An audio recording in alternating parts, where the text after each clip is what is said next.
Runescape has had a lot of skills over the years, however I would argue none of them have been as iconic as Dungeoneering. Not only did this skill replace Scape main in the login screen, with one of the best songs in the game born to do this, but also it was the first time players were able to get their hands on a 120 skill. All this back in 2009, because yes, this skill was released 16 years ago. With that being said, unfortunately the last major update it saw was all the way back in 2012, with the release and subsequent introduction of divination into Demonheim. And yes, you can argue that elite dungeons are also dungeoneering content, however, I've never heard anyone say that they are going to train dungeoneering and then gear up to do elite dungeon, so let's face it, that's straight up a PVM update. There have also been some minor content updates, however they either aren't dungeoneering updates and are just related to dungeoneering, such is the case of invention or archaeology rewards, or date back to 2013 with the release of Sinkholes, 2014 with the release of extra resource dungeons, or 2019, which seems very recent until you find out again that it was a single resource dungeon, this time being the Mauritania Slayer Tower. By the way, the recent content update happened 6 years ago. So while yes, there have been some minor updates, as well as many quality of life update changes over the years, including this year, the content that the skill offers has, for the most part, remained the same, which over time made the skill lose its shine and thus its appeal. So today I wanna take the opportunity to explore the skill, as well as what we can do to make it better. But before I do, one step at a time, let's get to the problems first. Obviously, with a skill as old as Dungeoneering, it's only fair that some of its worst parts have been exposed with the passage of the years. Some of those parts are still contributing as to why the skill seems to have difficulty engaging new players, while also struggling with attracting veterans that don't already enjoy the skill. And yes, a lot of people don't actually enjoy Dungeoneering. One of the most common issues I have seen when I was researching this video was that the skill was slow compared to other skills. However, it is to my understanding that in reality, the skill seems to be pretty fast XP if you have achieved a certain level of mastery. On top of that, XP rates have been buffed in the past, especially for solo players, as well as receiving indirect buffs such as EOC, which made combat much faster and easier, or Invention, which allowed to create the ever-powerful Garajin Elite outfit. These are the most prominent, but they're far from being the only ones. This is usually a bad sign, since when players don't like something, they'll do one of two things. Either A, they'll want higher XP rates. The less time I spend doing something I don't like, the better. Therefore, if people are asking for XP rates to be buffed, chances are, not a lot of players enjoy doing the skill. And number two, they'll want the content to be made into a minigame. Minigames tend to be inconsequential to the major gameplay experience, as usually they are confined pieces of content with a well-defined beginning and end. Since people don't want to do Dungeoneering, they ask for it to be made into a minigame, so they don't have to do it. The issue here is that this doesn't actually solve the core issue. If anything, the solutions actually only distract from the problems. But what are the actual problems Dungeoneering has then? Many actually, however most of them can be placed into three categories. Category number 1, skill is outdated and feels junky. Category number 2, no new content to engage with, and category number 3, it feels like a minigame. All of them are pretty self-explanatory, and for the last one, this is due to the skill being done all in the same area, as in Demonheim, as well as feeling like it has no connection to the world of Gielinor. With that out of the way, let's get to the part you actually subscribed for. Because you're subscribed, right? Please subscribe. Welcome to the Dungeoneering soft rework. Wait, hold up. What do you mean by soft rework? Well, skills have two major components to them, the micro and the macro. The micro refers to the moment-to-moment gameplay. The macro refers to the structure that the skill possesses. To give some examples related to Dungeoneering, as we're talking about that, the micro is the gameplay related to the skills such as opening doors, defeating enemies, solving puzzles, and so on, you get the point. While the macro is actually related to level unlocks, the rewards, the mechanics that compose the floor such as prestige, hard mode, complexity, you name it.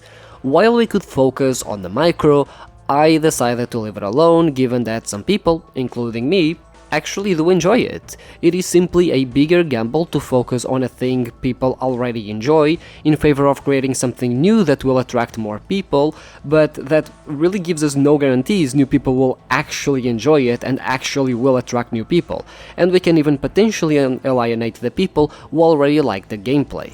While we could make many changes to deal with these issues, I just don't find the micro of the skill so bad that it demands any type of rework. I feel that by focusing on the macro we'll end up solving many of the issues players have that are actually keeping people from doing the skill. For instance, construction use would actually improve Dungeoneering, but it's not going to make someone that already dislikes the skill give it a try. That's why focusing on the macro is more important to me. Not to say that the micro doesn't need work, but I simply didn't find it as urgent, and it's a much bigger gamble because I might actually hurt those who like it and have the opposite effect of having more people do the skill and end up achieving the having less people doing the skill, which is not what we're trying to do here. With that out of the way, let's actually get yapping about the changes, and oh boy, are there a lot of them. First up, the bulk floor unlock. In case you weren't aware of how Dungeoneering works, you have 60 floors, and since the skill goes up to 120, every 2 levels you unlock 1 floor. However, floors don't actually substantially change their gameplay, meaning the act of unlocking a new floor doesn't really mean much outside of being a small XP increase. So my first change is to make the entire set of levels unlock at the same time. So at level 1 Dungeoneering, you would unlock frozen floors, all of the frozen floors. At level 15, you'd unlock all of the abandoned floors. At level 35, you'd unlock all of the furnished floors. At level 60, you'd unlock all of the occult floors. And at level 85, you'd unlock all of the warped floors. This way, once you reach those levels, you have all of the floors associated with the type unlocked. While this change isn't very big, it will impact XP rates. So, just to inform you, I'm not counting XP rates in any of the changes, since the objective isn't to nerf or buff the skill. Therefore, balancing XP rates are not part of this rework, as they are intended to stay the same. Going back to the bulk floor unlocking, however, the reason for this is actually fairly simple. You make unlocking floors a much more exciting prospect, especially since they will be of different kinds. While practically not much changes aside from the XP increases, unlocking a bunch of floors in one level feels much more impactful rather than unlocking one floor every 2 levels, which makes it feel like you are actually not unlocking anything useful or meaningful, especially because the gameplay doesn't actually substantially change.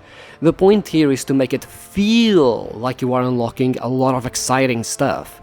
Sometimes all you need to do to make players feel rewarded is to simply make the reward feel much more exciting, even if nothing is actually changing.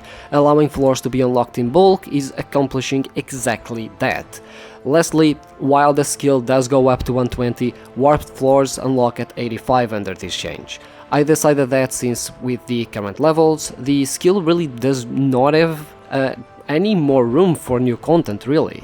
If it's a 120 skill, maybe we should leave the door open for 1 or 2 different types of floors in Demonheim. Who knows what the future holds for that place, but it's just beneficial. Readjusting puzzle room floors. In order to accommodate for some later changes, I want to readjust the distribution of puzzle rooms. Since we have 40 puzzle rooms and 5 types, the idea is to have each floor type unlock a new set of puzzle rooms. This has to do with difficulty. Unfortunately, Dungeoneering is counted as a skill anybody can do, since the dungeon will scale up to the player's levels. However, while that is the case, higher level floors will actually ramp up the enemy level, leaving lower level players in a much harder situation. So we need to find ways to increase the difficulty level that doesn't involve artificially inflating enemies' levels or HP, since the skill is supposed to scale to the player's levels. Thankfully, this is one way to do so. I'm not going to go over all of the changes and all of the puzzles and where they fit, but you can look at the picture on the screen since I did distribute all of them for the different types. If you are doing frozen floors, you'll only find frozen floors or frozen level puzzle rooms. If you are doing abandoned floors, you'll find frozen level puzzle rooms and abandoned level puzzle rooms, and so on. Beginning floor types cannot have later puzzle types, but later floors will have beginning remaining puzzle types, as essentially unlocking a certain type of floor just unlocks the puzzles that come with them for any future unlocks that you might do. So again, if I am doing, for example, warped floors, I have unlocked all of the puzzle types, so warped floors will have all of the puzzles within them, whereas frozen floors will only have frozen floors because at that point you've only unlocked the frozen floors themselves. The purpose of this is twofold. A, it creates a difficulty curve. The easier puzzle rooms are unlocked earlier on since they are easier to onboard players who might not be as good at the skill, while harder or more time-consuming puzzles will only be unlocked once you already have become better. The difficulty of the puzzles increases alongside your knowledge, creating gameplay that still feels appropriate while not overwhelming players who might lack the experience. And B, it creates distinct gameplay. One of the major issues with floors is that, well, regardless if it's floor 1 or 60, they are pretty much the same.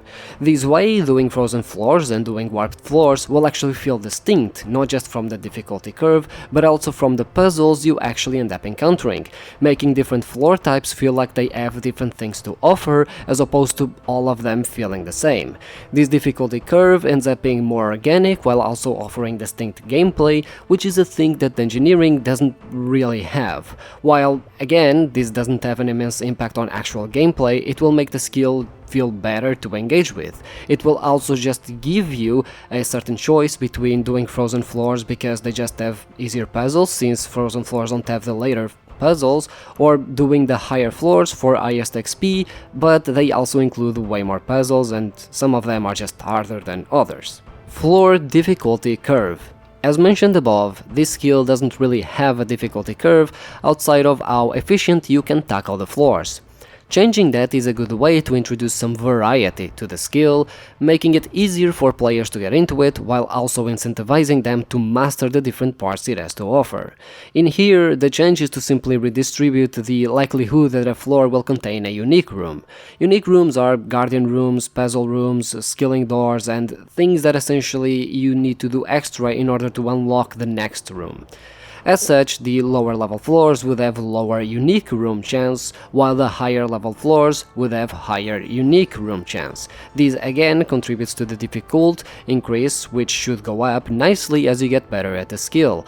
Warped floors offer more XP, therefore they have more unique rooms and offer a bigger challenge, while frozen floors offering lower XP don't offer much of a challenge. Boss redistribution. This kind of already happens, where some other bosses only unlock later in floors of a certain type, and I don't want to change that. However, since you are going to unlock floors in bulk, I thought I would just mention that the bosses would all be unlocked with it. However, the other bosses should simply be more likely to appear at the higher floors of that type. It's not a massive change, but since I decided to change the way that you actually unlock floors, I also decided to note this change here, because it just for consistency's sake, okay? No more prestige. Finally, we come to a big one, and perhaps the most controversial one. Prestiging is an essential part of the Dungeoneering experience. So why remove it? Well, I'm glad you asked. First, I want to lay out why this mechanic might be beneficial. 1. It makes early floors useful since they are fundamental for the skill. This way they never become obsolete due to higher level floors, providing more XP. 2. It creates a strategy with skipping floors to maximize XP, as not every floor is gonna be worth doing. Those are the two major positives for this mechanic. Now let's look at the negatives. 1. It makes the skill less approachable since it works differently than other skills. This also confuses players since again it's something you don't find in any other skills. 2. Difficulty curve works differently, not allowing players to slowly grow into the skill. On top of that, the skill can't offer more rewards based on how hard the content you are doing is, since every piece of content feels about the same difficulty. 3.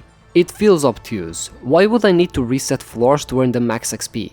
Like, again, no other skill works like this, and it just ends up contributing to a mass confusion of players not knowing that this is even a mechanic. And 4. It's a mechanic which actually contributes to the feel that the skill as a whole is actually a minigame, since the mechanic feels very minigamey. While I understand that people might be attached to this mechanic, I feel it will be more beneficial for it to be removed. Not only would the skill become more straightforward, new players won't need to learn an obtuse mechanic that isn't used in any other skill.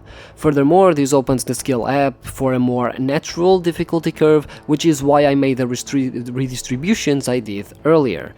Overall, as much as I find the mechanic interesting, when I look at it from a new player's perspective and remember all the times I got confused why I was all of a sudden not earning that much XP anymore from completing a floor, I really don't miss it too much.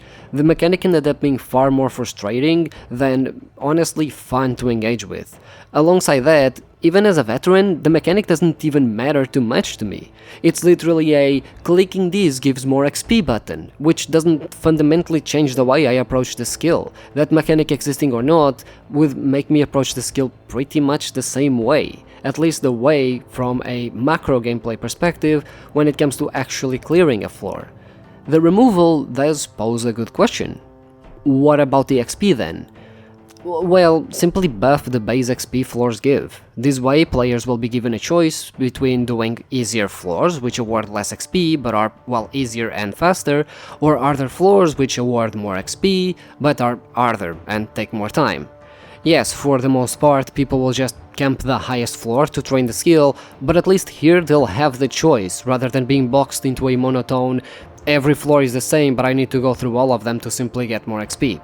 Without prestige, the skill is more simple, straightforward, feels more in line with the rest of the skills that the game has to offer, and it doesn't cause as many or as much confusion between especially new players when they are introduced to the skill.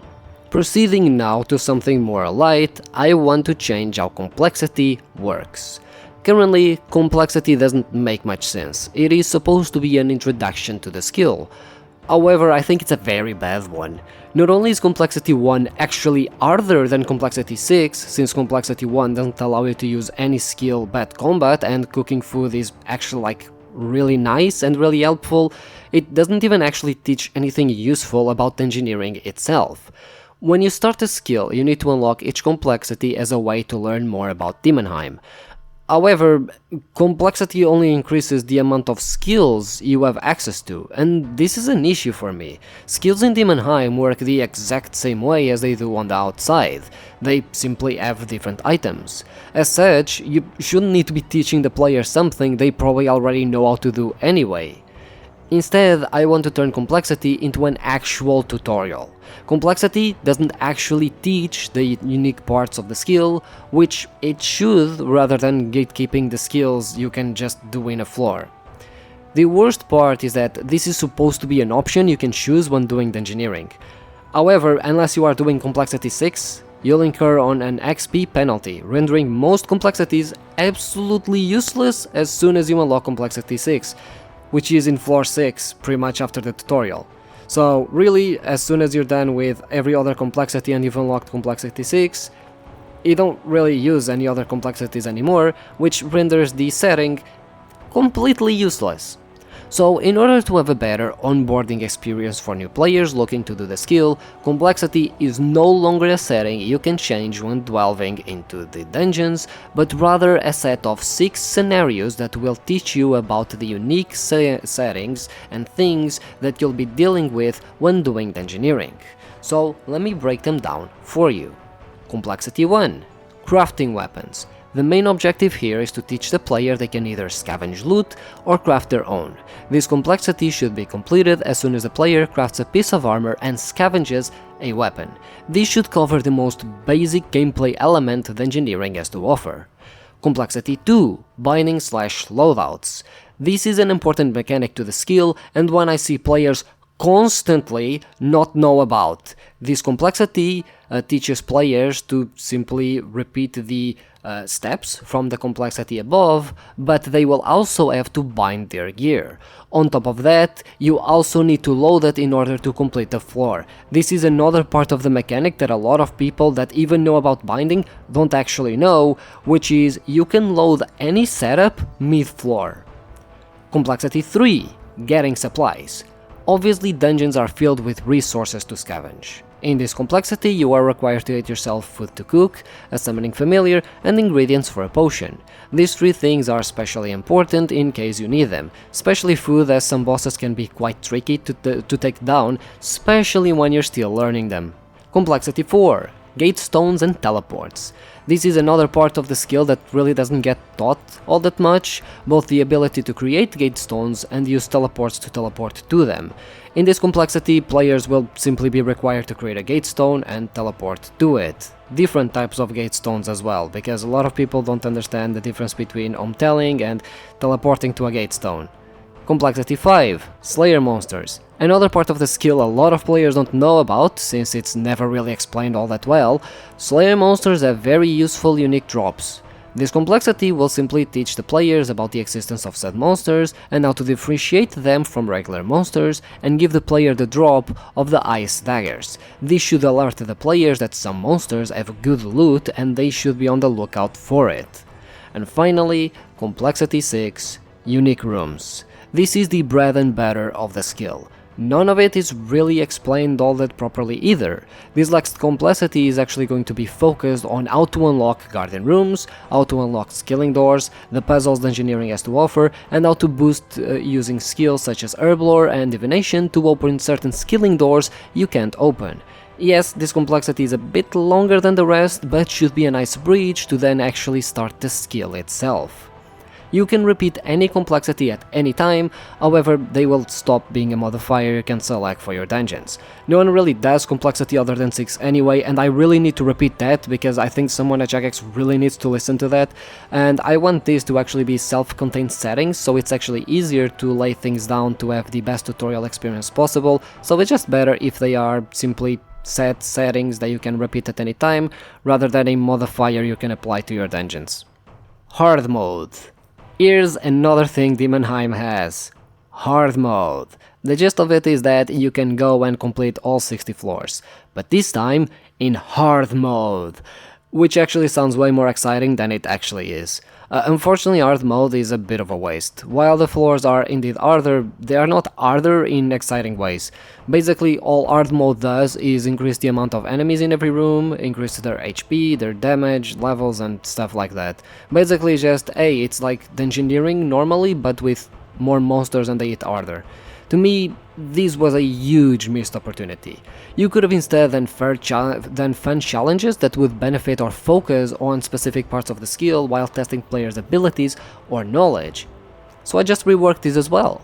This is not an exhaustive list, nor is it supposed to be final, it simply exists to give you an idea of the type of challenges that, in my opinion, would be interesting for players to take part in. Mostly they consist on changing the gameplay present in normal floors and turn them into something more special or more fun. They don't need to necessarily be harder. Worth noting that challenges would have specific tailored settings in order to make some of them possible if needed. So, let me actually give you my challenge series. Drop Party. You're only allowed to use gear/supplies that you pick up from the ground or drop from monsters. Watch out for that pillar. Defeat Blink using only pillars to damage him. Pacifist. Complete a floor without killing anything. Purist. Complete a floor without wearing any armor. Thok Smash. Complete a floor using only your fists. Speedrunner. Complete a floor in under 3 minutes. We all look the same. Complete a floor with other players all wearing the same weapon and armor. I prayed for times like this. Kill the final boss using the Wrath Prayer. Deflection. Kill the skeletal trio using the Deflection Prayer curses. Old School. Complete a floor using Legacy Combat. Bigger and better. Monsters have more HP and defense. Ouch. That hurt. Monsters have enhanced attacks, dealing more damage. Craft a new one. Complete the floor with a weapon you just crafted. Starving. Complete a floor without using any food. Faithless. Complete a floor without using prayer. A new nightmare. Every monster is replaced with Idimus. Look into me. Gauntlet of all the Gazer boss fights. The future. Complete the given floor using the provided necromancy weapon and gear. Perfection. Complete a floor without failing any puzzles. Gauntlet. Complete every boss fight with the provided resources. Skilling efficiency. Complete the floor using a pickaxe. Mastersmith. Smith an entire armor set in 5 minutes. Locked out. Unlock a skilling door requiring level 107. Survival. Survive a skeletal horde for 10 minutes. You don't belong here. Defeat an unlive from old school RuneScape. Those are just some fun challenges that, I think would be fun for players to interact with. Again, you can make many more. However, if you manage to complete all of these, there are obviously rewards waiting for you. And I have two. A title, which you actually already currently get if you do all of the Horde mode floors. I have to, put that title somewhere if I was gonna to rework the Horde mode. But B, a new binding slot for your gear setup. These will increase the amount of slots to 6 or 7 if you're using an offhand setup.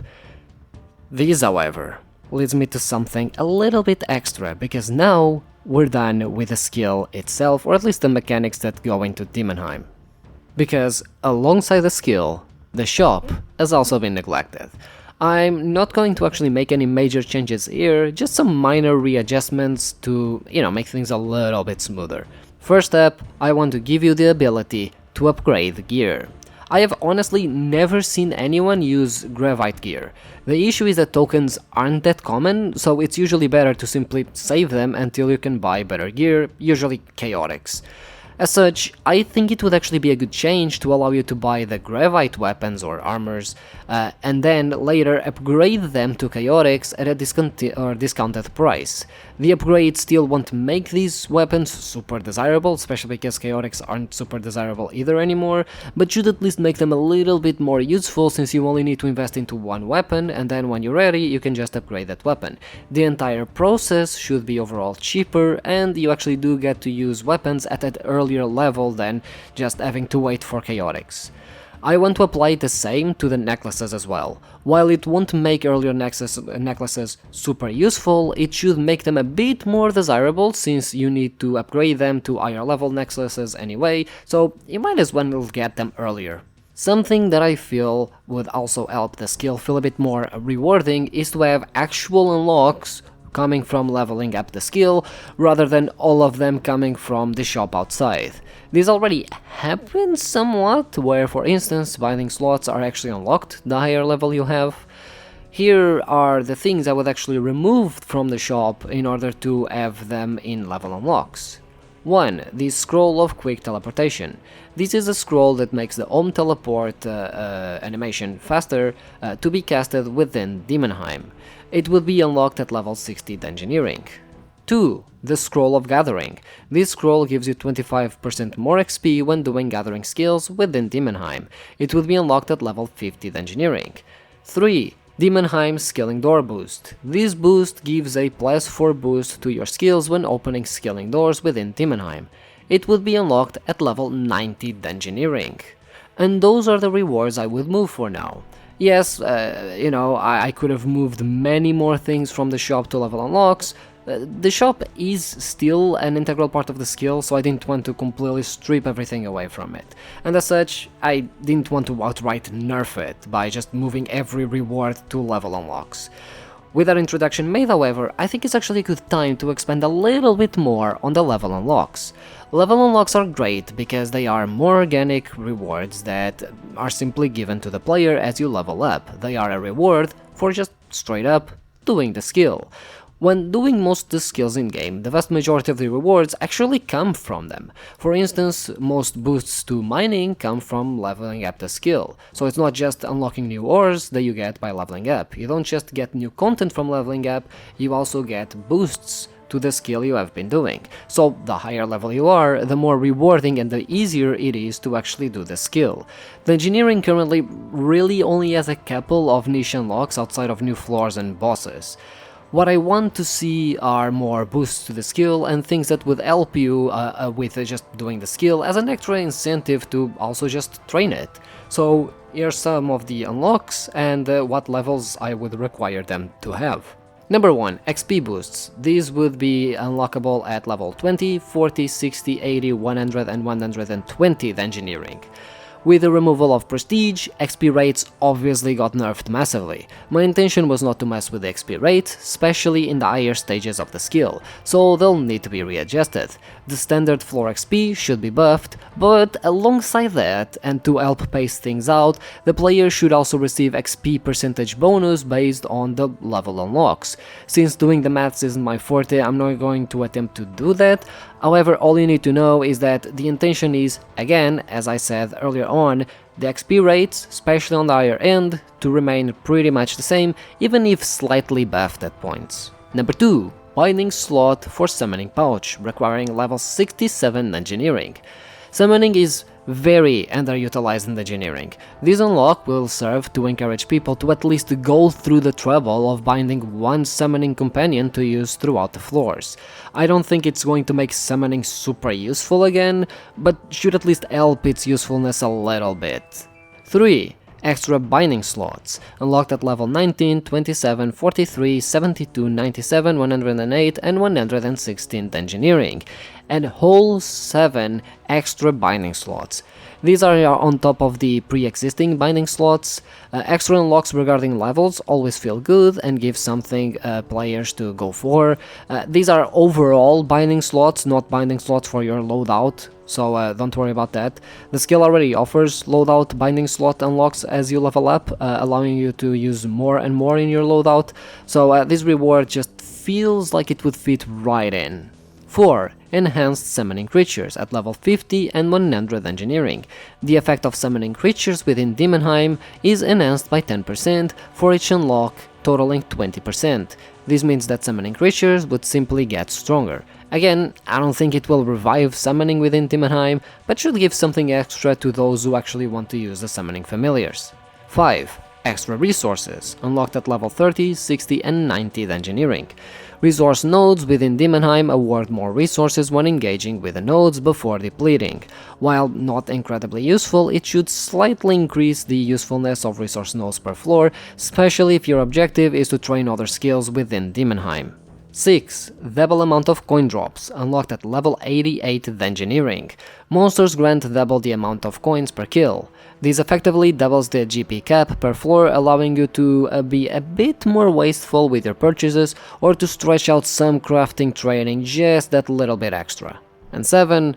Resourceful, unlocked at level 77 Dungeoneering.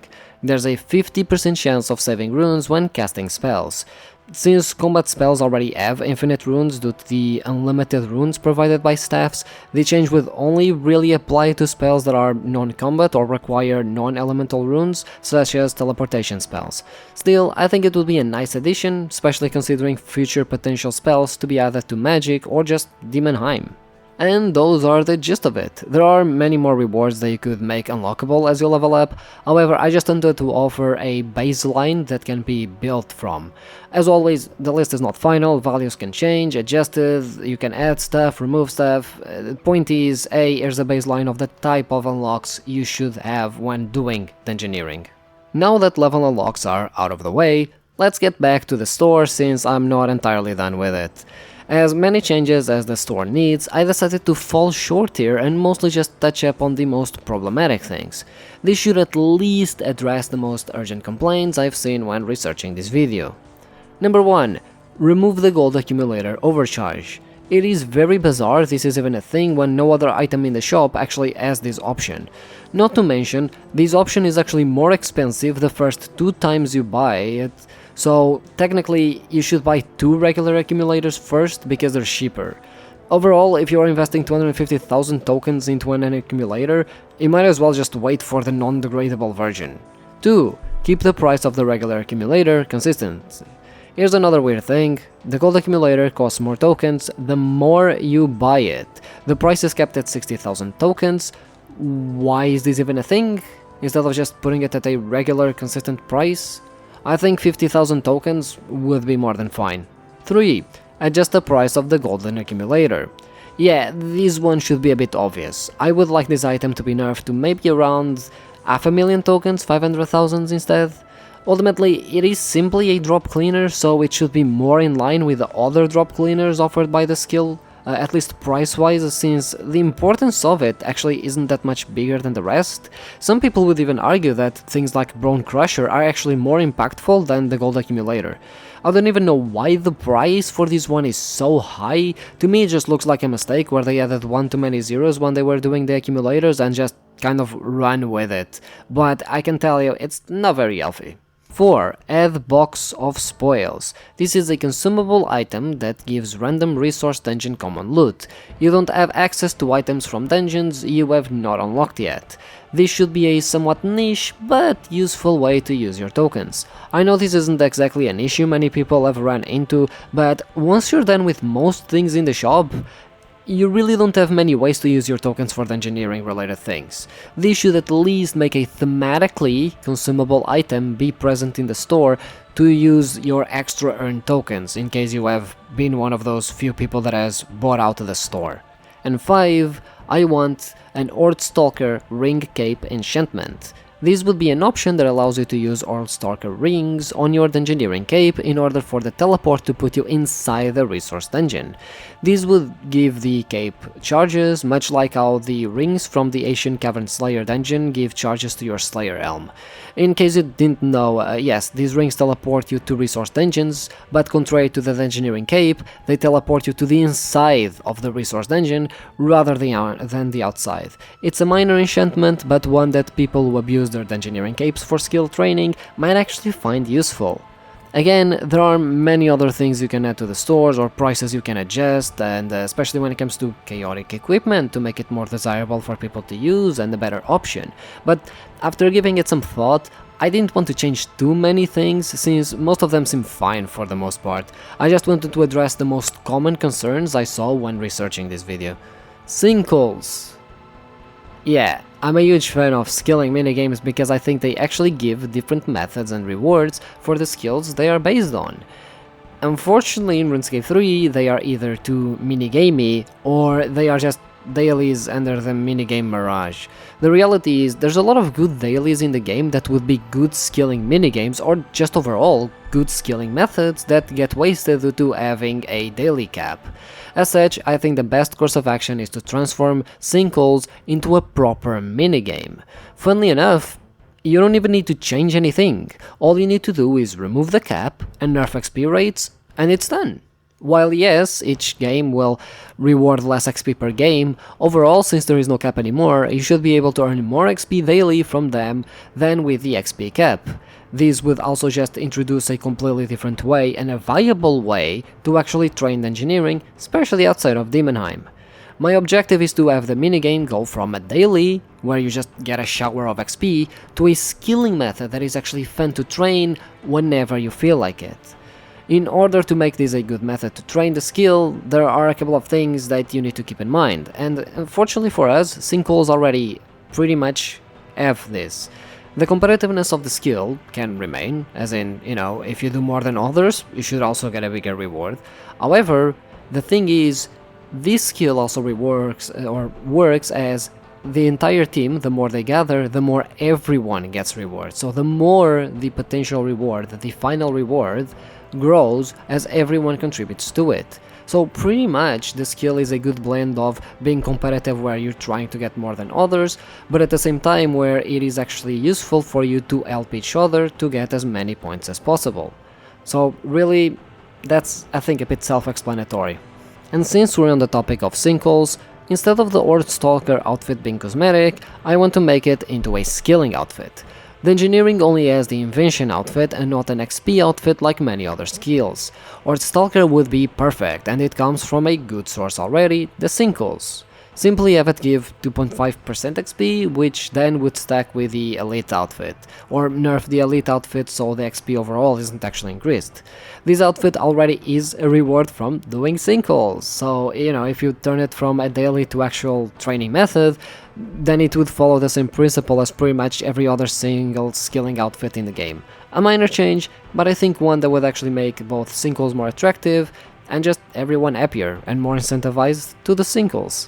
And one last change I actually want to see implemented is turning the minigame into a single entrance only. The entrance would be available by talking with Talsar, which would teleport you to the Sinkhole lobby. As such, I would like to use the other entrances for non-Sinkhole things. I will touch on them later, but for now I want to repurpose some of them for traveling. You would be able to access them at any point and travel to any point. Out of all, I want these to be used as teleports. The Sinkhole entrance west of Brimhaven, the north entrance or the entrance north of Uglok, the entrance in the Ranging Guild, the entrance in the Edgeville Monastery, and the entrance in the Lake of Deverly. Again, you could go to, the Ranging Guild and use that entrance to reach the west of Brimhaven if you wanted. Basically, I just want this to be a traveling system instead, because I think it's a very interesting one and a bit of a lost potential here, especially because I don't understand why we have 20 different entrances for a minigame that happens every half an hour or every hour that is capped daily. It just doesn't make much sense, so I'm trying to repurpose that into something that players can actually enjoy.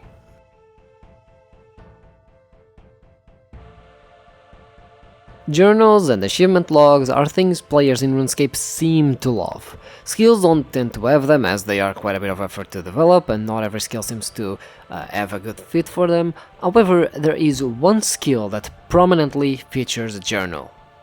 Archaeology. I would argue that it uses the journal pretty well while also being pretty on theme there. Dungeoneering, I would argue, is a good skill to have such a journal.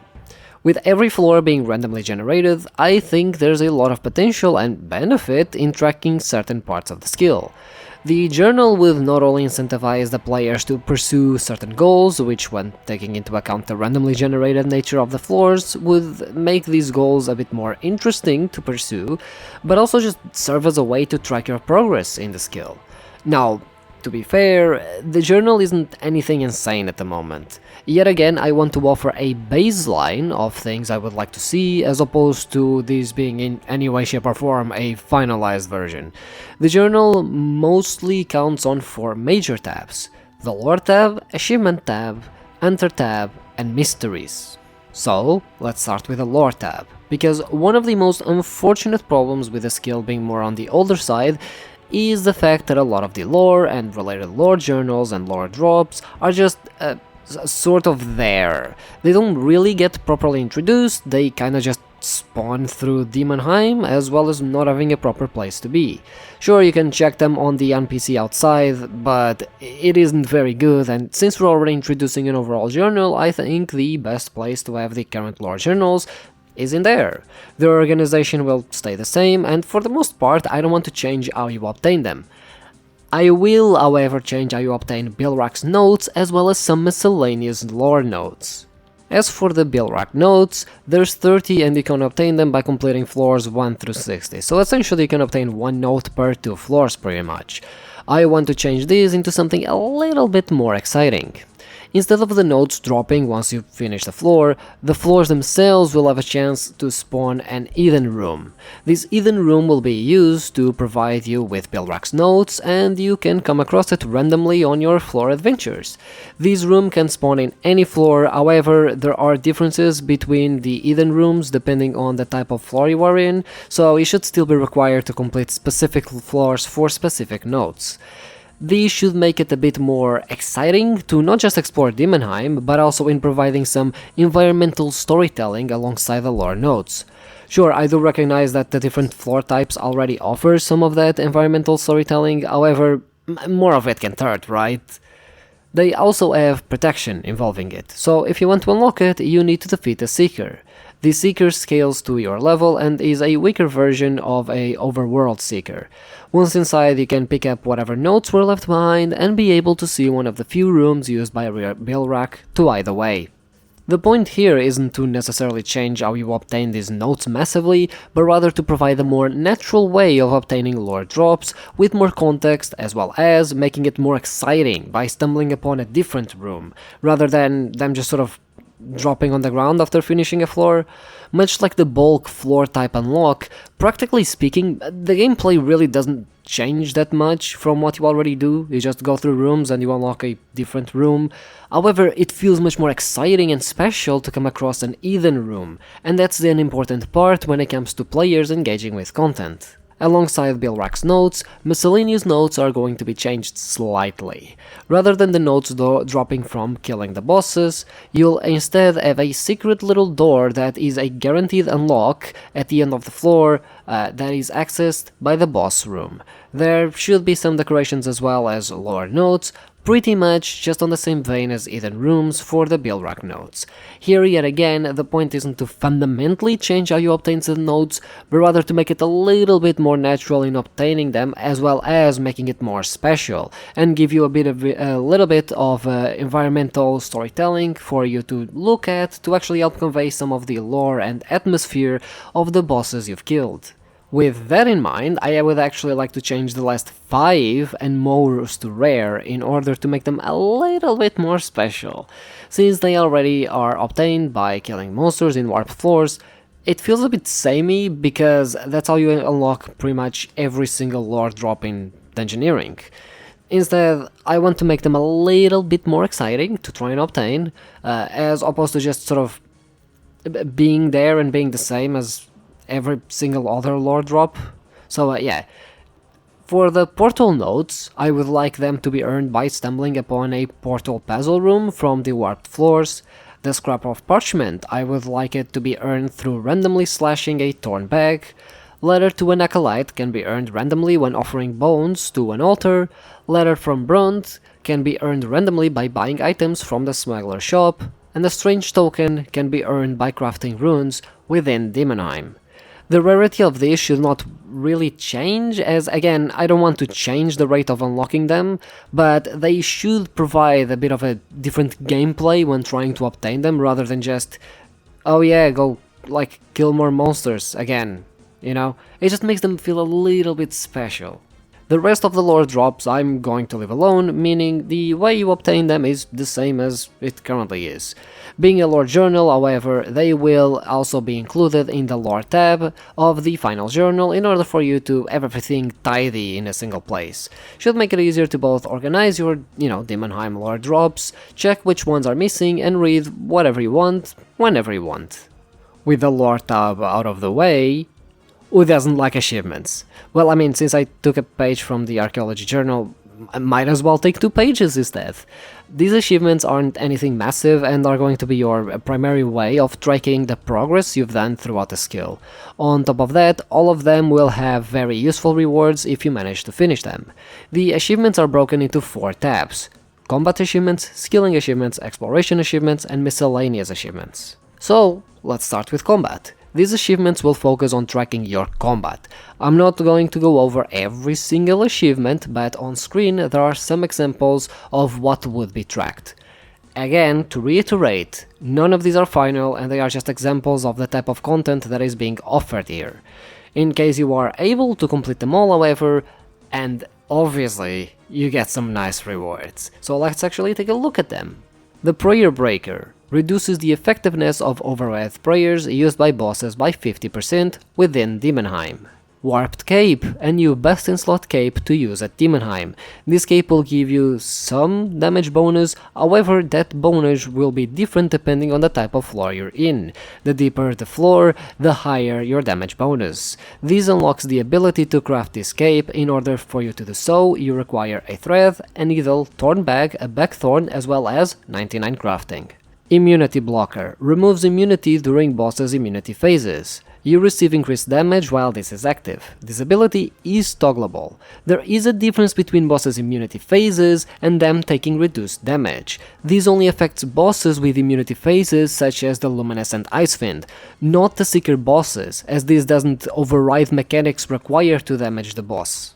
Shadow Silkwood passive allows you to activate the Shadow Silkwood passive ability without wearing the hood. As always, this ability is toggleable. While not the flashiest, it might come in handy for people who just want to try and get a good time on a floor as opposed to try and maximize XP.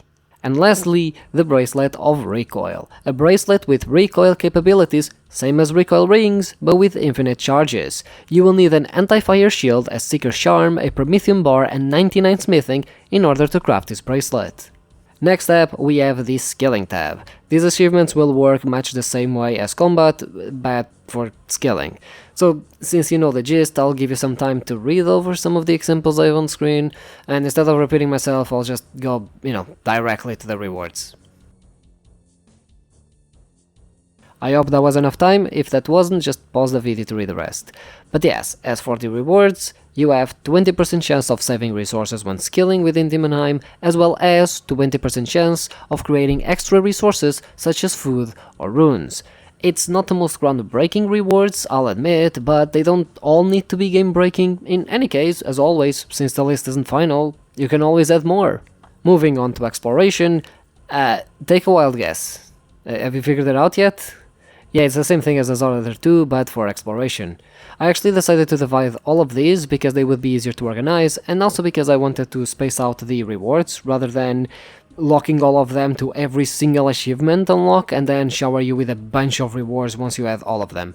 It's easier if you, don't get everything at once and the rewards stay thematic to the categories they're in. As for the rewards, we have the Portent of Harvest, which doubles resources gathered in Demonheim for the duration of the floor.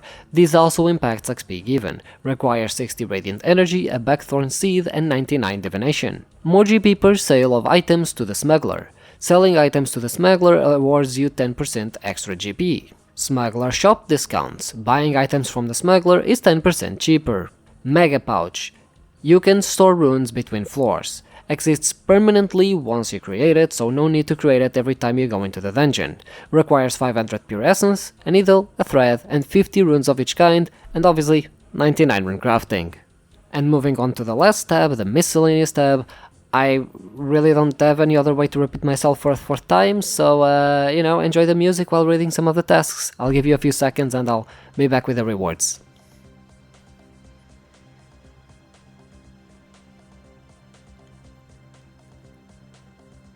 Again, if you haven't read all of them, you can go back and pause. Anyway, as for the rewards, you get the Pouch of Everlasting. Requires combining all summoning tier 10 pouches. There are 6 types. The pouch will last 5 minutes and use all properties of the types of summoning creatures available to summon within Demonheim. Aside from requiring all 6 tier 10 summoning pouches, it also requires level 99 summoning. Potion of the Overload requires combining all tier 3 potions for both combat and skilling. These will boost your stats by 11 for 10 minutes. Besides the tier 3 potion, it also requires level 99 Herblore. And lastly, a Skilling Kit. This is a passive item that will go into your tool belt. It will provide skilling aid. The pouch contains infinite feathers, a thread, a needle, 1 vial, 1 anti-poison and 1 cure. And that's the end of the achievements. Again, nothing is final, but should give you a pretty good idea of the point of the achievements as well as the rewards. Just to reiterate, I could have offered all rewards upon completion of every achievement, but dividing them helps space out the rewards and keep them thematically consistent. In an effort to give the player a little something more outside of the lore and achievements, I decided to create the Enter section. This section is supposed to highlight the monsters you'll encounter throughout the skill in an attempt to get players more involved and more caring for the environment they're in. On top of that, it's always cool to track this, so this tab is to keep track of the more important monsters and their drops. This should create a small hunt for said monsters, allowing players to search for them more specifically rather than just being sort of random occurrence that you just sort of go through. The first kind would be the Demonheim monsters. I'm not going to list them all as there are quite a few, but yeah, for you to get an idea, these would be your Slayer monsters, dangerous monsters, or just your common foe. This makes you look out for specific monsters in case you still need them to fill your journal, and I mean, let's face it, who doesn't like a nice log they can fill? On top of that, Slayer items. In case the tutorial isn't enough, this page was created to yet again highlight that there are indeed semi-rare items you can obtain by killing Slayer monsters within Demonheim. If we are covering our bases when it comes to the monsters we encounter, might as well cover everything. All you need is to get a drop, you don't need to bind it or carry it with you. If you're already recording monsters, it's really only fair to record bosses as well. Thankfully, they are fairly easy to come by, since they are pretty much guaranteed per floor. Obelisks. Yeah, so, this is related with something I'll explain later on, but since I'm making a Dungeoneering journal, I decided to include it here. For the record, I do have new content for the engineering, most of it does not count towards the journal. If you were paying attention to the achievements I was showing in the video, you probably already saw some weird ones, so yes, the new content is also contributing to the journal. However, since it's new content, I don't want to make it consequential by making a bunch of things for the journal, and I also didn't want to overload the journal with the new content, so I kinda just want the new content to breathe, and in any case we can add it later. However, because the obelisks are an important part, I decided to add them. Artifacts. Yeah, same thing as the obelisks. So I'll take the time to tell you this Hunters tab exists in the same vein as the lore tab. It's more to give you context for the monsters, a little bit of lore, and just have a cool place to look at them, as opposed to the tab being incredibly hard to achieve or anything. So it's not supposed to be about difficulty, it's more supposed to be about, I guess, well, journaling your progress, that's why it's called a journal. Obviously, if you go through the effort of completing the Hunters tab, you guessed it, you deserve some nice rewards. Contrary to achievements, the rewards here are available after you complete all categories, as opposed to having rewards spread out. Don't worry, these tabs shouldn't be harder than the achievement tabs anyway, or at least not as time consuming. Full Glossary. This is an examine window, much the same from the Beasts tab, but for the engineering. Here you can interact with the monsters, read some information about them, view their models. This goes to pretty much every foe present in the journal, be it a simpler monster, a boss, or even a slayer drop. Transmute system. To commemorate your skills as a hunter, you'll also gain the Transmute ability, that will allow you to transmute into Dungeoneering bosses of your choosing. To be clear, I have no clue about the capabilities that the engine or the code have, so it should always be kept in mind that whenever I come up with something, it's solely from a design perspective, not a programming one. Hot and Cold Two-Handed Sword. This is a new tier 90 two-handed sword that can be crafted by combining the Frostbite Dagger, the Hailstorm Dagger, and the Flame Burst Defender. It has comparable stats to the Promethean two-edged sword, however it retains the passive abilities from the defenders used to craft it. It also attacks every 5 ticks rather than every 6. On top of that, it requires level 90 smithing to craft. Warped Boots. These new boots combine all styles in order to provide the best offensive capabilities. They provide no defense, however, their attack bonus more than should make up for it. They are crafted by combining a pair of Sorcerer's Boots, a pair of Grounding Boots, and a pair of Promethean Boots. These also requires level 90 smithing and level 90 crafting. As with everything that I've said about achievements, this is no exhaustive list by any means, anything can be changed, but should give you a good idea of the types of rewards you can obtain in this tab. I always try and remain thematic by rewarding players with things related to the content they did, since this is a staple of Runescape's design. However, that's not always possible. Either way, I'm doing my best. Mysteries are essentially mini-quests. They do require a wide variety of skills and are supposed to link Demonheim to the outside world of Gielinor. Once you finish them, you're rewarded with a very powerful item. Yes, I kinda did shamelessly steal this from archaeology, but mysteries there are pretty cool, and honestly, a skill like Dungeoneering, all about exploring hostile dungeons, would be a perfect setting for you to figure stuff out. I do have a couple of mysteries, so I'll give you one as example, but only one, since the others might actually come in handy, in case any JMod is interested. So for this mystery, you would first find a note on the Demonheim archaeology site talking about the hidden rooms that you can find in the skill. These are the rooms that I touched on earlier. Then you would have to find one of these rooms, which should contain a piece of an item and a note. There are 5 different pieces for you to find out, all linked to the different types of floors you can find in Demonheim, so you might need to hop around a little bit. Find a way to smuggle said pieces to the outside world. Using the smuggler supplies might be a good idea. Once you're on the outside, combine the pages to reveal a map. This map shows you the place of a secret Dungeoneering resource dungeon entry. Since the door is locked, you'll have to find a way to open it. Maybe the archaeology site at Demonheim might have something to help you out, or maybe you can try and link up with the archaeology guild, someone there might know something. Once the door is unlocked, you'll see a furnace inside used to bring the 5 pieces of the item together. Unfortunately, you have no way of knowing how to smith it, so you should probably try and find an NPC that can actually help you smith it. Maybe the Garajins can be of help, or maybe the Frebenik actually possess more knowledge than what they're showing. Once you do have the knowledge, go back to the Secret Furnace and smith the item. The item seems to be inactive however, and you'll have to power it up somehow. Gielinor might have an energy source capable of, say, powering items up. Maybe you also have, a certain skill to make it portable somehow, wink wink. And once you finally actually do get to power up that item, congratulations, that is your new reward. In this case, the reward is a pocket dimensionizer. This device is capable of storing damaged archaeology relics in a pocket dimension. Just don't ask how this dimension works. These are the types of mysteries I would want to give players. Obviously they are very limited, and while I do have a couple more, I'm going to abstain from revealing them in case they are actually necessary. However, I can give you a little spoiler of another possible reward for a certain mystery. This mystery and reward would involve a mysterious old stalker ring with unlimited energy. Make of that what you will.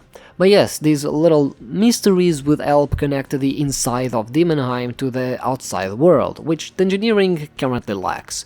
While they would be one-time things, I think trying to piece the mysteries together is actually a really fun time. In this case, I used archaeology in my example, so you would start the entire mystery with archaeology itself, also as a little nod to archaeology and mysteries in archaeology, but it would involve a whole plethora of skills, as well as having to go delve into Demonheim in order to try and piece everything together and get an active reward. Also, the reward, you should just keep it rather than an NPC giving it to you, because that just feels much more personal to the player, and the player will find that reward much better because they made it themselves, they earned it themselves, it was all them. So as a result, even if the reward might not be super overpowered, the players will care for it much more. And this does do a good job of making people care for Gielinor and Demonheim, as if Demonheim isn't just a place on the map in Gielinor, but actually is connected with activity on the outside. Dungeoneering is all about exploring dungeons, so it's a bit of a missed opportunity to not have anything you can stumble upon that makes you trying to figure out what's going on.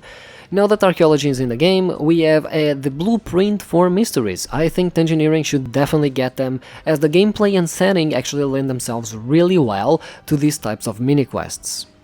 Not that every skill needs them, but for Dungeoneering, I think they actually fit really well. And before I move on to anything else, there is one more thing. Because, look, this might be the end of the journal, but if you somehow manage to complete all the lore drops, all the achievements, the interlogs, and the mysteries, you'll unlock the ultimate reward, Sandbox mode. Sandbox simply allows you to make your own dungeons, as well as allowing your friends to take part in them. This is the prime example of me having zero care for the capabilities of the game, since I don't think this would actually be viable at all, but it would actually be a really fun reward to give players, which is why I'm offering it on behalf of Jagex.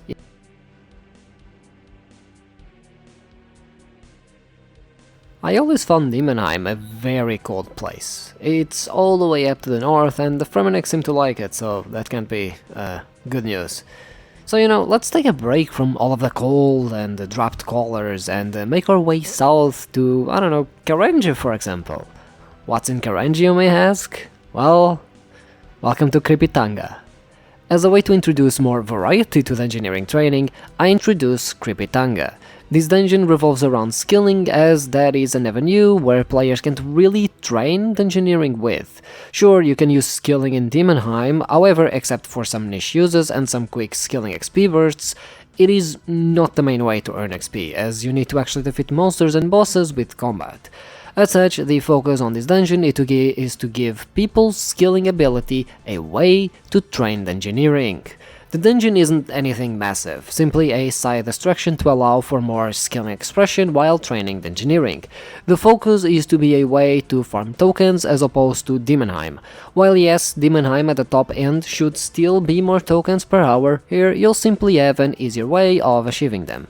I think it's a known issue that the amount of tokens you get simply isn't enough when it comes to doing the skill in Demonheim.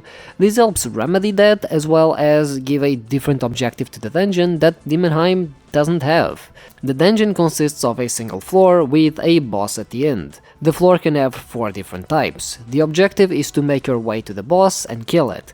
However, you do so through skilling. On top of that, you also have randomly generated tasks that award extra tokens, but we'll get to that later. First up, we need to talk about the requirements. This dungeon will require level 30 Dungeoneering to be accessible. While I want the dungeon to be accessible by pretty much everyone, you should have done the tutorial in some floors at Demonheim in order to understand that type of gameplay that Dungeoneering provides, since this won't actually be that massively different. For skillers, this might be a hurdle, however, if you are choosing to limit yourself, I'm choosing to believe you'll be smart enough to find a way to get 30 Dungeoneering without needing combat. In any case, this requirement can be removed later on or be substituted for another in case it is a big hassle for skillers. You're not allowed to carry any items with you, there are no skilling requirements as the dungeon scales to your level, and you can bring friends with you, pretty much like Demonheim. The main objective of said dungeon is to use skilling in order to explore the dungeon. As such, combat is not used here. The resource nodes are infinite, although XP you get from them is actually capped, so you actually won't get infinite XP. Resources are used to open doors, as depending on the type of skilling door you face, you'll have to use the corresponding skill to open it. For example, if you have an herblore door in front of you, you'll have to grow some herbs in order to make potions and then use them to open the door. If you have a fire making door, you'll need wood cutting to get the logs and then light them on fire to open the door. These give skilling XP corresponding to the skills used, depending on the tier of resource you used. Therefore, while all tiers only require 1 resource to open the door, the higher tiers can actually generate more XP, so it might be more beneficial to use higher tier resources. Instead of making the skilling doors just have an arbitrary level requirement, you have to actually interact with them through skilling in order to progress. This way, the doors have actually a unique gameplay attached to them, rather than just being a level check. The dungeon will have enemies that deal elemental damage. With guardian doors, some will have to be defeated. These enemies' elemental damage will scale off of your HP, so no worries if you are low hit points, like, for example, you're a skiller. You can defeat these enemies by using your skilling resources. The types that they come in are fire, earth, wind and water. Depending on their type, you'll need to use different skills to defeat them. The damage is semi-random, although it does scale off of your own skills, but the enemy's HP will also be somewhat slightly different from each other, so they will take different amount of hits in order to be able to be killed. To go into what you can use in order to defeat them, first we have fire enemies. You'll have to use farming and herblore to create a throwable stuff potion that will kill them. We have earth enemies, where you'll have to use mining and smithing to create an ardent stake that will kill them. Wind enemies, where you'll have to use woodcutting and fire making to create a modified torch that will kill them. Or water enemies, where you'll have to use fishing and cooking to create an uncooked fish that will kill them. You have infinite resource nodes, so that shouldn't be an issue. However, in case you don't find exactly what you're looking for, the enemies will drop supplies, much like Demonheim, so you can still invest some of those drops into the smuggler to buy whatever you need. Eventually, you'll find your way to the boss. Just like enemies, the boss can be of any 4 elements, again being fire, earth, wind, water. The element is randomly generated at the beginning of the floor and will stay the same for the entire dungeon. Despite the dungeon offering only 1 floor, the element of the boss will always be random each floor you start, providing some diversity in gameplay. The boss fights will give you the bulk of the skilling XP from this dungeon. The XP per hour should be comparable to other skilling bosses. This shouldn't be the main way of training a skill, but an alternative if you also want to train some dungeoneering while doing so. Sacrificing XP per hour in order to do an activity that might be more enjoyable to you is the plan here. The bosses aren't going to be super hard, their difficulty is akin to those you can find in old school Runescape, such as Wintertodt or Zalcano. Each boss will require 3 skills in order to be defeated, which depends on their element. All the components needed to fight them are present in the room and they have 2 types of attacks. A basic attack that just deals damage, so bring food, and a special attack depending on the element you're fighting. So let me introduce you to the different boss elements and how to fight them. First up we have Fire. This boss will involve farming, herb lore and agility. First, you'll have to rake some patches of grass around the room for some lanthanime seeds. Then you'll want to grow them and grab the secondary from a crate, the dragon scale dust. As soon as you get the potion, use your agility skill to throw it. This boss has a special attack called Firewall. The boss will create a firewall in any direction, making you unable to temporarily cross to the other side. If you are caught by it, you'll take damage as well as overtime burn damage. You can drink an anti-fire potion to mitigate burn damage and heal the rest. The Earth Boss. This boss involves mining, smithing and fire making. You'll want to mine some unstable ores that are dropped in the arena randomly by the boss. Then you smelt them into an explosive casket. Once you have these, you want to place them next to the boss and light them on fire. The boss has a special attack called Earthquake. The entire arena will shake. If you are standing next to any wall or next to an ore vein spawned by the ore or spawned by the boss, you'll take damage and be stunned. Next up we have the Wind Boss. This boss involves divination, thieving and construction. First, you'll want to thieve some common arrows from the cracked walls around the room. Then you'll need to get some planks from the crates and build crossbows to load the arrows with.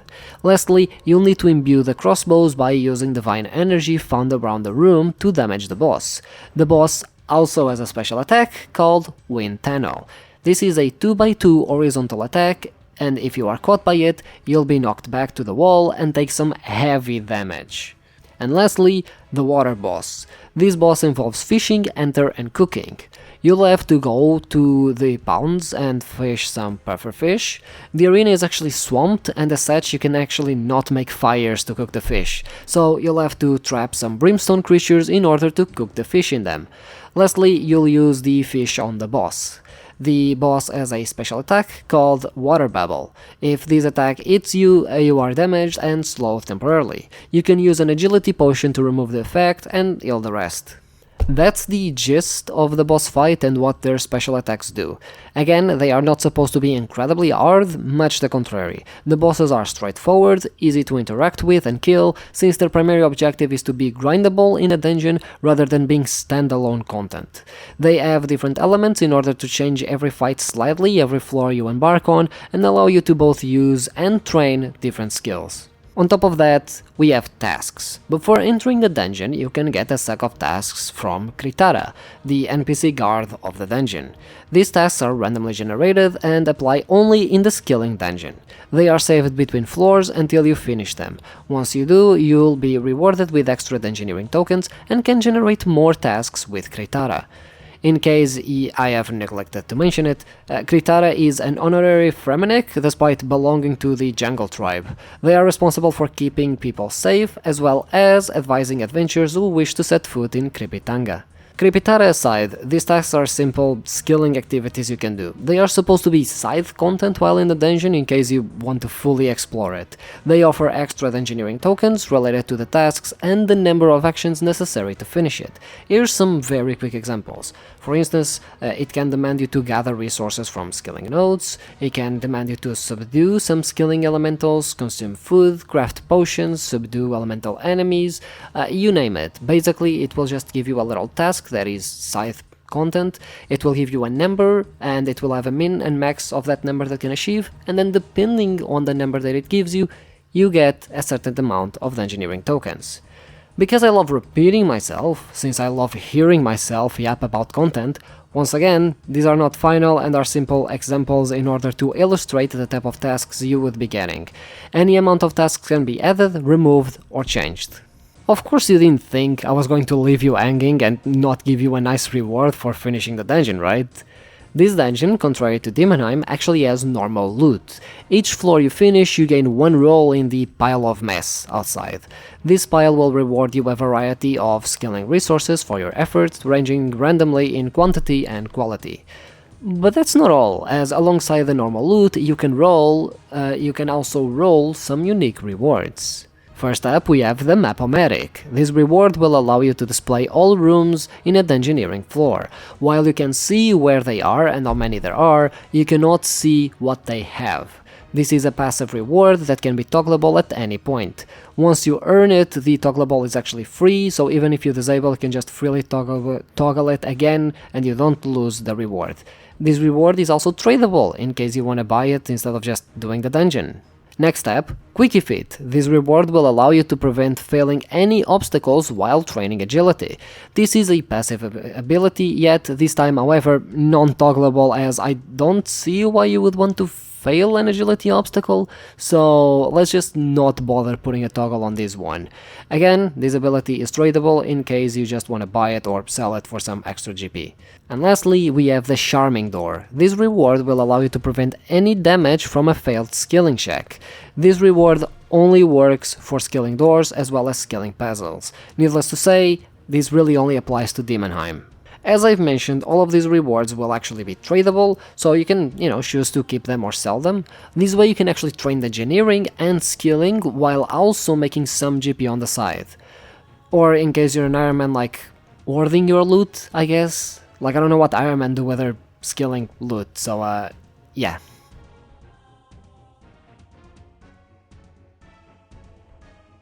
If for some reason you want something even harder than Demonheim rather than easier, I present to you Depths of the Lost. Depths of the Lost is a minigame activity involving combat and dungeoneering. This is a mine with infinite floors, crawling with monsters as well as having an abundance of resources. This mine is located in the wilderness in the Phasmatite mine. You'll have to bring your own gear and supplies in order to go as deep as possible. And be careful, don't let your supplies run out. The deeper you go, the harder foes there are, but also the rarer resources you will find. This mine requires level 90 Dungeoneering to be accessible. So with the introduction done, let's move on to the mechanics. The mine always starts at floor 1. You'll have to make your way down by either defeating enemies or finding the way out in the open. The enemies here are the ones you find in Demonheim, so nothing that should scare you too much. Each floor will have loads of enemies in your way, so make sure you try and clear them as much as possible to avoid damage. As for the resources, you find a variety of skilling resources in the dungeon. There's a special thing to them, however, because in this mine you have no skilling requirements for the resource nodes. So if you are level 1 with Caring, for example, you can get magic tree nodes here. They award no XP, however. Obviously, the lower you go, the rarer the resources become, so while you can potentially get a magic tree node in floor 1, it's a rare occurrence. The deeper you go, however, the more common these rare resources get. While I am giving a woodcutting example here, the resource nodes exist for every skill you can expect from the resource dungeons. The mine also prevents you from using resources in it. As such, you'll have to bring your own supplies, as you won't be able to cook anything down here or make any potion. You can only leave every 10th level, otherwise it will be considered a death. Death doesn't impact points earned, but you'll be required to pay a GP fee to retrieve your stuff from the mine. It's a small one, but worth keeping in mind. Also, you can only retrieve gear.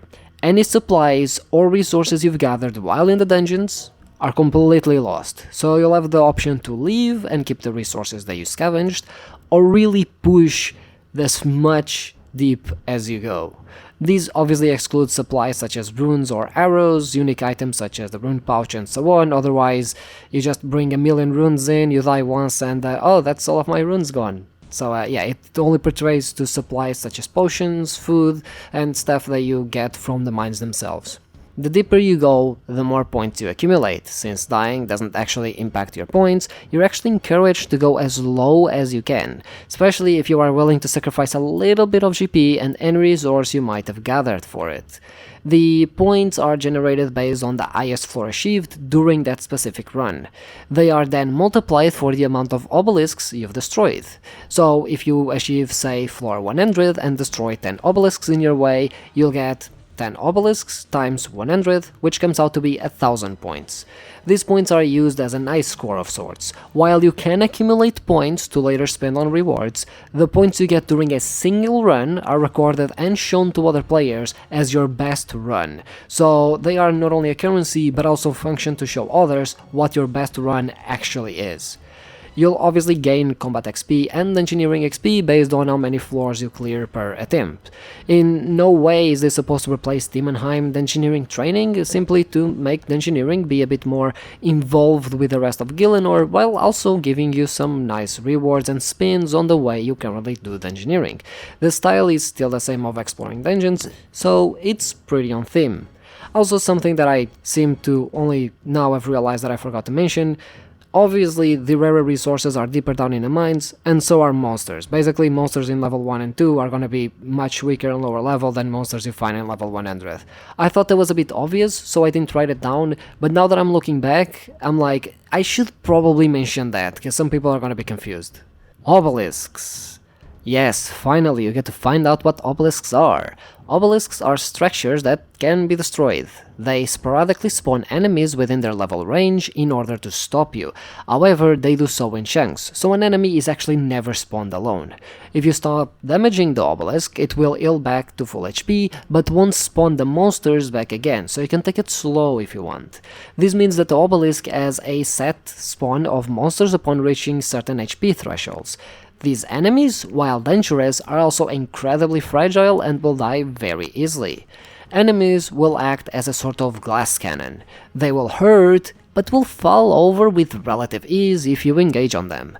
The reason for that is because I wanted to create something more focused on how good it feels to line up a bunch of enemies and use an AoE ability to wipe all of them out with a single attack. Obelisks are damage sponges, so you'll have to work a little bit on them before they actually break. They aren't supposed to be damage sponges that take like 15 to 20 minutes to kill, more like 2 or 3 to help space out the enemy spawns. Or, you know, if the obelisk is incredibly low level, you just use 2 or 3 abilities and it breaks. There are 12 types of obelisks, all with different types of monsters, so I'm gonna go through them for you to have an understanding of what obelisks are.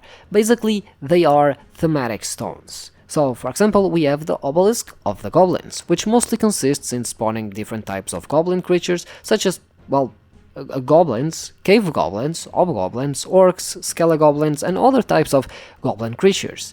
We also have the Obelisk of the Forgotten, which mostly consists of spawning forgotten mages, forgotten regents, forgotten warriors, so on. The Obelisk of the Ramokis, again, mostly just spawns Ramokis. The Obelisk of the Dragons, again, mostly spawns dragons like green dragons, black dragons, chromatic dragons, and anything that is draconic. The Obelisk of Ice, which mostly consists of spawning ice-related creatures. So, you know, your ice warriors, ice fiends, ice giants, ice spiders, frost dragons, glacors, and anything ice-related. The Obelisk of Demons, which, you know, mostly consists of spawning different types of demons. Obelisk of the Corrupt, which mostly consists on spawning corrupt creatures, such as corrupt Calphites, corrupt Scarabus, corrupt Scorpion, and so on. The Obelisk of the Undead, which again mostly spawns undead things like ghosts, ghouls, skeletons, zombies, and so on. The Obelisk of Slayer, which mostly spawns Slayer creatures such as gargoyles, necros, banshees, dark beasts, and so on. The Obelisk of the Jungle, which mostly, you know, spawns jungle creatures such as the jungle spider, the RP bagswarm, jogers, monkeys, and other types of creatures you can find in the jungle. The Obelisk of the Abyss, which consists of spawning abyssal creatures such as the Abyssal Demon, Abyssal Watcher, Abyssal Lord, and so on. And finally, the last type, the Obelisk of the Farm, which consists of spawning chickens, cows, sheep, ducks, rabbits, and yaks.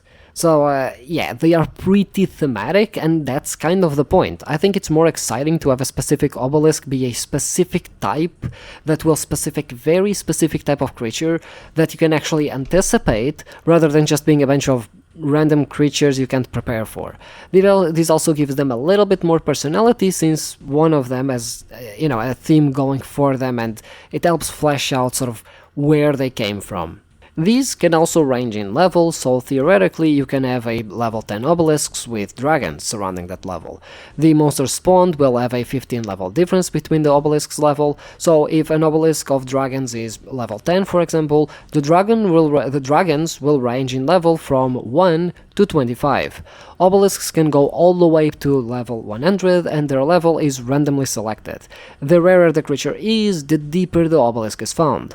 While you can find every obelisk at floor 5, it is incredibly rare to find those that include monsters you don't typically see around Lumbridge. On top of that, the obelisk's level will respect the floor in question, so you won't most likely find a level 100 obelisk in the first floor you find. Obelisks are a guaranteed spawn every 5 levels. They are optional, however they reward a point multiplier, and as you are encouraged to actually kill them and engage with them. You can skip them if you feel like, attacking them might not be very good, or you might die, or might be a big challenge, way bigger for you than what you can handle. However, and speaking of rewards, aside from the resources you can scavenge from the mines, there are also 2 other unique rewards you can get your hands on. Well, actually 3, I forgot to change that, sorry. Number 1, Thunderous Descent. This is a typeless AoE ability. When used, it will create a delay of 3 ticks and then hit every single tile around where you activated the ability with a thunder attack. Its typeless nature means you can use it regardless of what combat style you currently have. However, the ability would be best used with melee due to the positioning required to activate it. Its AoE nature actually makes it both perfect ability and reward from an activity focused on AoE. This reward can be rarely found when destroying an obelisk. Due to the nature of items being taken away if you die, make sure you get out alive with it, otherwise you're gonna lose it. It is of course tradable in case you wanna sell it or in case you wanna buy it and don't wanna do the mine. Secondly, we have the Necklace Fusion. Allows you to use and fuse Demon Horn Necklace with the Arcane Blast Necklace, the Farsight Snape Shot Necklace, or the Brawler's Hook Necklace. Only one necklace can be fused at any given time. You can unlock this ability once you've reached 2000 points in your ice score for a single run. So in this reward you don't actually spend currency to unlock it, you simply achieve a specific point in the minigame and then you just unlock the ability automatically. And lastly, we have the Incomplete Hydrix. This item, when combined with an Onyx, makes a full Hydrix, which is used for high level jewelry. It can be bought with the cumulative points you add over several runs. The objective is to take the Hydrix away from being simply a daily. This does not mean it will be faster to get from this minigame, but merely a grindable non-daily way of obtaining it. The Guardian of the Mine, Shapely, will give you any information necessary about the mine, but also they will give you access to any of the rewards you can purchase, as well as any information on your best personal attempts, as well as the amount of cumulative points gathered throughout your time in the depths. Shapely will also tell you what ice score other players have achieved in the same world, for you to be able to compare it and also compare it with your friends. I don't want to go too deep into why it's actually bad to have every single major update come from a daily activity and the bad mental impact daily escape has on the players. I have been pretty outspoken against daily escape since it's something that I've already talked plenty about, but look, I'm gonna put that aside, and just even from a design perspective, I really don't enjoy content updates coming from dailies. I think you can somewhat justify XP showers, but upgrades are just silly.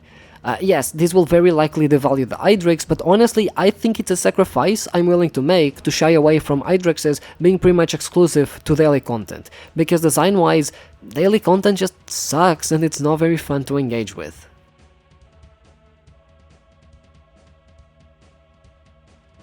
The Garajin town is a secret town inhabited by the Garajin.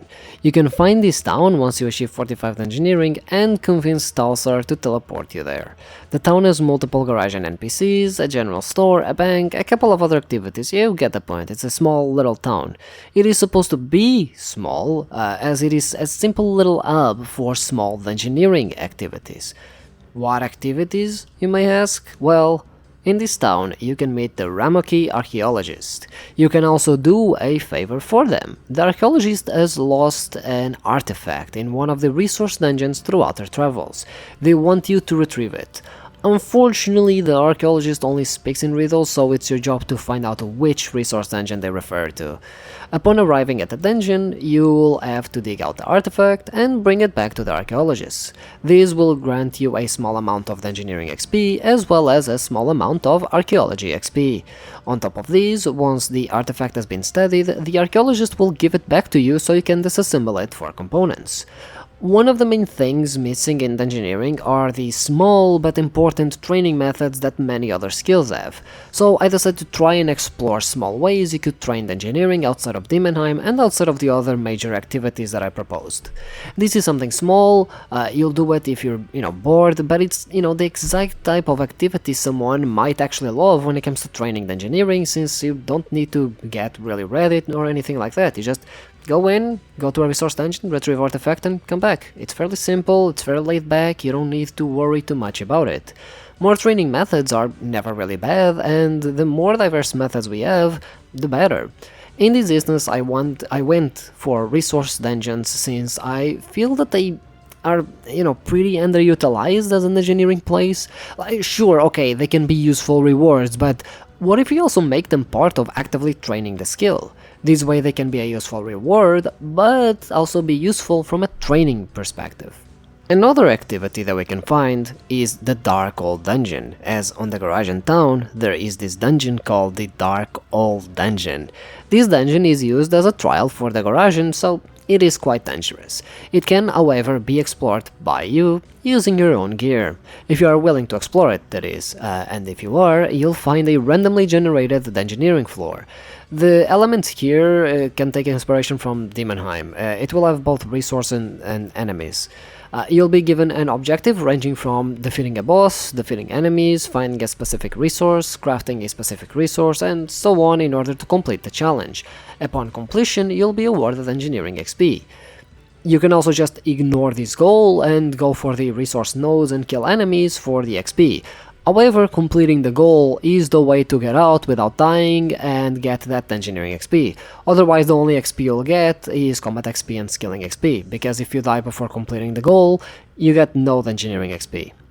The key thing, however, are the trials you're placed under, as the dungeon will have a different modifier to the danger level it offers.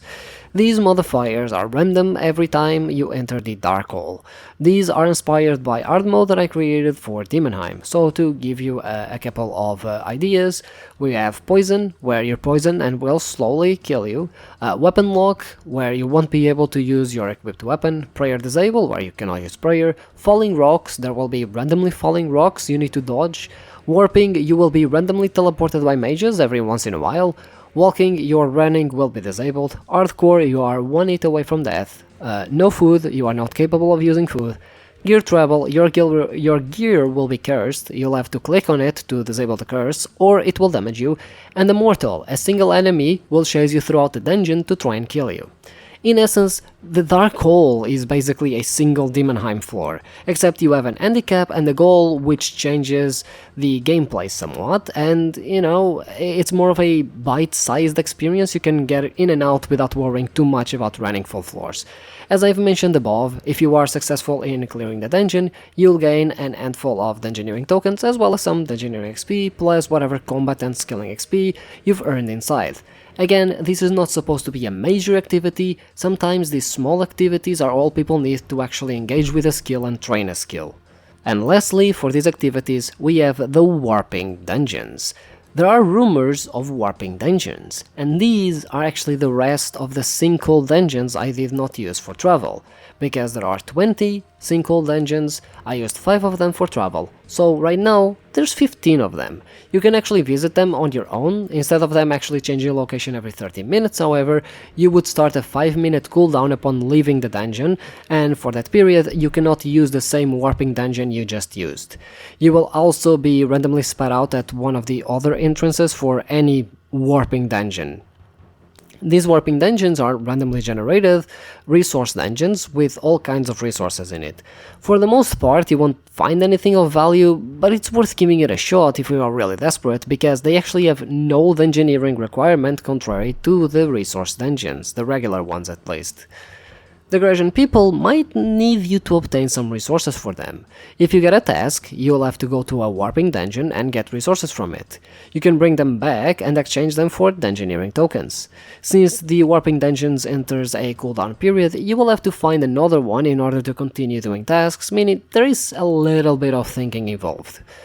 You can also just use these dungeons yourself to get some resources in case you want. After all, despite being randomly generated, they do function like resource dungeons. You also have a rare chance to find Slim Cognito. This is actually related to one of the mysteries, so it's actually not very relevant here, but I thought I would actually mention him. And that's the last of the activities that you can find in the Garajin town. As I mentioned, I wanted these to be smaller ways you can train Dungeoneering without needing to go super deep in the training methods that the skill has. I feel that Demonheim, Krypitanga and the Depths of the Lost are maybe too much of a time commitment, especially Demonheim and the Depths of the Lost, for someone who might just want to do a, maybe quick 2-3 minute floor. That's why these activities exist. I feel that people tend to gloss over the importance of smaller activities for skill training, but I think they are fundamental for the game since they offer a different approach, especially time-wise, that some training methods just cannot offer.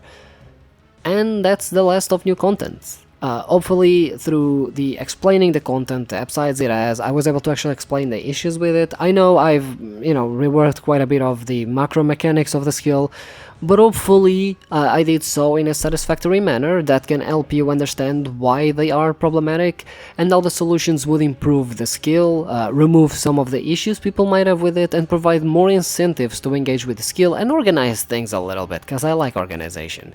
As I've said, there's plenty you can actually do micro-wise to improve the skill, but to me, changing the structure was more important since people can overlook content they might not like as much as if you offer good rewards, for example. And ultimately, I feel that oftentimes macro mechanics actually end up mattering way more to how people feel about skills rather than the micro, except macro mechanics tend to be incredibly overlooked most times.